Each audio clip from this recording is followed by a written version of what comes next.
types of flowering plants.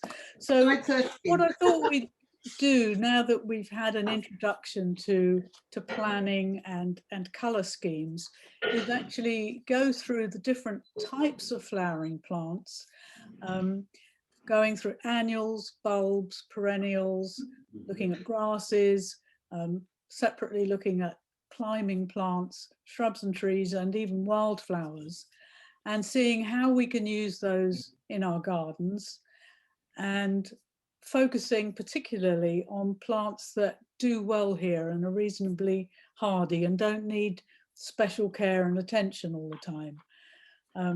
So we want plants that will manage and get through the winter. And I popped up a photo here of Ami, which is a lovely annual plant that you can grow from seed. And I'd left it out of one of the later slides, so I thought I'd pop it in here just to remind me about it, because it's a great plant to fill in little gaps in the border, and it makes a lovely cut flower. It lasts very well as a cut flower and shows off more showy flowers really well in a vase.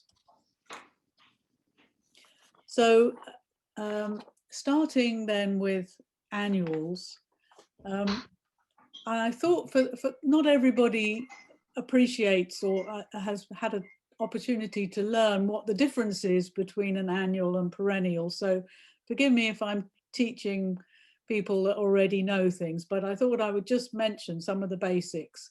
Like an annual is basically a plant that completes its life cycle from sowing a seed through to producing its own seeds, all within 1 year, within one growing season, and then it dies. So they're not going to be long-lived plants in general in our gardens.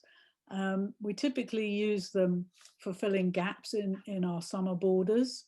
They're great in containers. You can put them into pots and window boxes.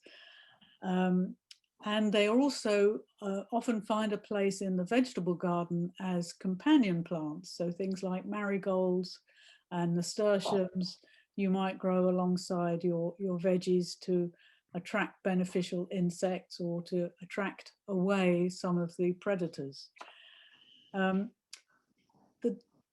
Generally speaking, most annual flowers are quite easy to grow from seed. So they're a great thing to start with if you haven't grown anything from seed before. Some of them can be sown direct in the garden as soon as the ground has warmed up. Or if you've got an opportunity to have a space indoors, which is warm and fairly bright, you can sow them in pots inside, and then gradually harden them off and plant them out in the spring. If you need a splash of colour to fill a space, they can be an inexpensive way of achieving that. They can require a lot of watering. That's one of the downsides, because they have a short growing season. They haven't had a chance to put down deep roots. So their roots will tend to be quite shallow, which means that they can suffer from drying out. But at the Maison de Retraite in that first year, we did sow a lot of annuals to get some quick colour for the residents. And some of those keep coming back. So they self-seed, and things like the California poppies, for instance, they're almost impossible to get rid of once you've got them, because they sow their seeds so easily. And if we don't cut the flowers off before they go to seed, then they'll be spreading their seeds quite happily, and they'll come back year after year. At the top there, I've got Cosmos. That's a great favorite with bees. I always see bees and hoverflies and other little insects attracted to the Cosmos. It's a nice open flower and easy for insects to get to. And sometimes around here you'll see them sown around the borders of fields, because they attract pollinators, and of course we need pollinating insects to make us our vegetables produce fruits. And the zinnia also is a great favorite of ours. because it's very easy to grow and it's quite dramatic. Comes in a range of pinks and oranges and red sort of colours. There are some annuals which are more tricky to grow from seed, things like the petunias and geraniums and the busy lizzies or impatiens, because they have a need for heat when you get them started, and they need to be sown quite early in the year. So I have started sowing some geraniums and busy lizzies in January, which I'm hoping will flower this year. But they can be a bit more of a challenge, but they are generally easy to buy locally at nurseries or in the markets, and they're great to put into containers. So with most of the annuals, you can save the seeds at the end of the season and you can sow them again the following year. And some of them, in fact, behave like short-term perennials. So some of the half-hardy annuals will manage to survive the winter here.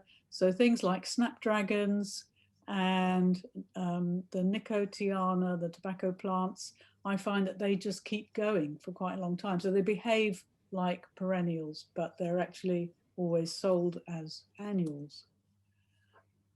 What I've done here is I've put together a selection of annuals that follow through the different color schemes and should give you some ideas for ones that you can grow quite easily. All of these do well here. The nicotiana, the cosmos I've talked about.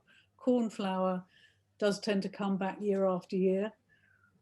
Borage, once you've got that, you'll find it difficult to get rid of, but it's a beautiful blue, and you can put the flowers in a salad or pop them into a lovely summery cocktail drink, and they're lovely to have, and they're so attractive to bees. Nigella, love in a mist, that self-seeds really easily, and I've got another picture later on with that, with poppies. So that they can sort of naturalize and take over a wild space if you let it. The Cerinthe major, that self-seeds very easily, comes back year after year. Larkspur, Cleome, perhaps not quite so common, but I do find them quite easy to grow from seed and come to flower in the same year. Sweet Williams come back year after year. Violas, fairly easy to grow from seed. But again, you can get those in the market or at somewhere like Ganver. They're lovely to decorate pots with, and I find that they have a long growing season.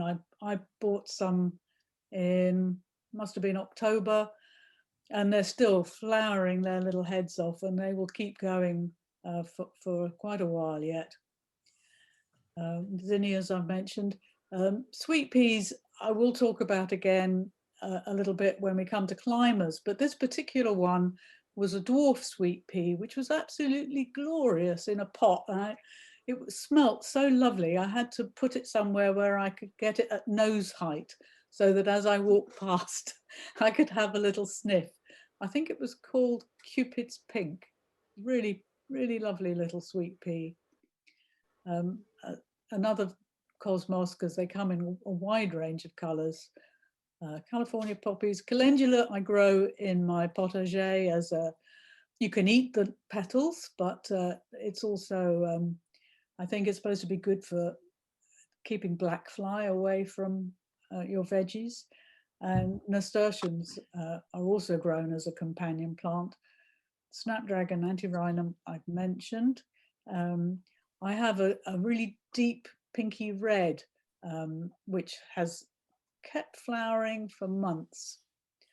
Sunflowers, of course, are various in the Helianthus family. Poppies and Tithonia, which I sowed originally because Sarah Raven recommended it as a plant that would be good for pollinators.